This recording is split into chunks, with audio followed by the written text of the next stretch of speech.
Hello, Jason Bates here, owner of Electrum Financial, a mortgage broker located right here in beautiful Scottsdale, Arizona, where a mortgage is not a flip of a coin. If you'd like the lowest rate at the lowest cost, reach out to me. I'd like to meet you, and that's for sure. Here is this week's mortgage market at a glance. Sure, I could write a headline that attempts to distill the concept of a big picture struggle between the forces exerting upward pressure on rates and those stepping in to push back in the other direction. Or I could just introduce the not so fast line and let the chart do the talking.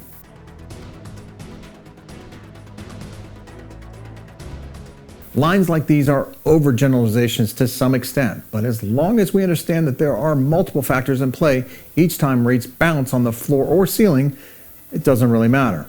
All we're really trying to do is visualize the gradual recovery from the pandemic and the setbacks that have pushed rates back in the other direction.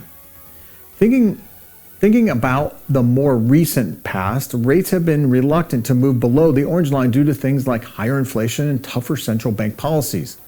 General progress against the pandemic was more relevant to the orange line in October-November.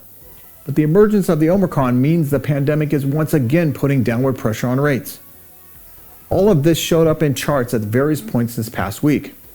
Yields surged lower to start the week as last weekend's Omicron news stirred up concerns about economic impacts and risk aversions in the financial markets.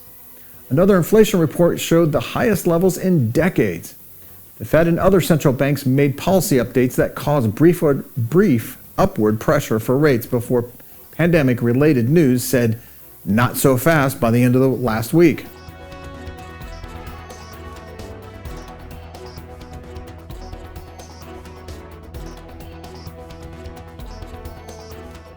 In the previous chart, the Fed refers to the scheduled policy announcement from the Federal Reserve.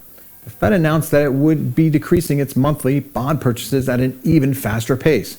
While this wasn't unexpected, it was unprecedented. There was also some uncertainty about how big the change would be, and the Fed chose the faster option, which is less friendly for interest rates.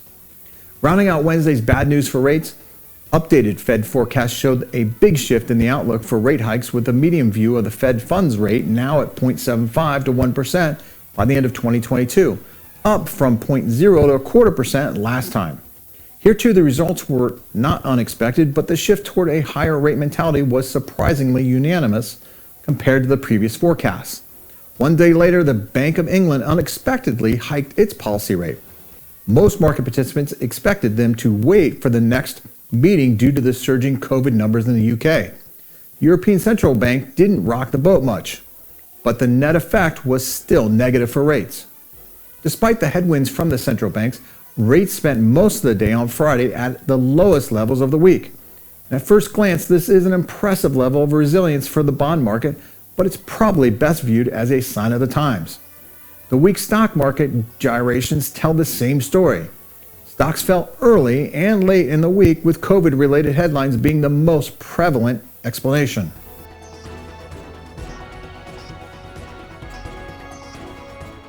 In the bigger picture, the important thing to understand about the not-so-fast line is that it represents one side of the consolidation pattern.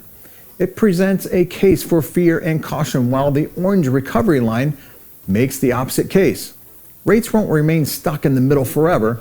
As tired as we all are about deferring to the same old scapegoat, the direction of the breakout will most likely be informed by how things go with the pandemic.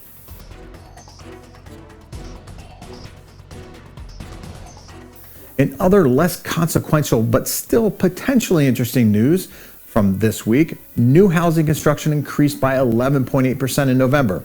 The total number of housing starts was very close to long-term highs.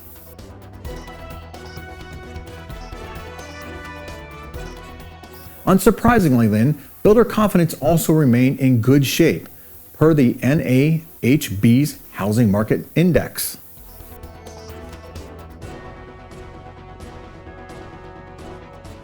Now, this week is fairly slow and much abbreviated due to the Christmas holiday. Markets will be closed all day on the 24th and open only for half a day on the 23rd.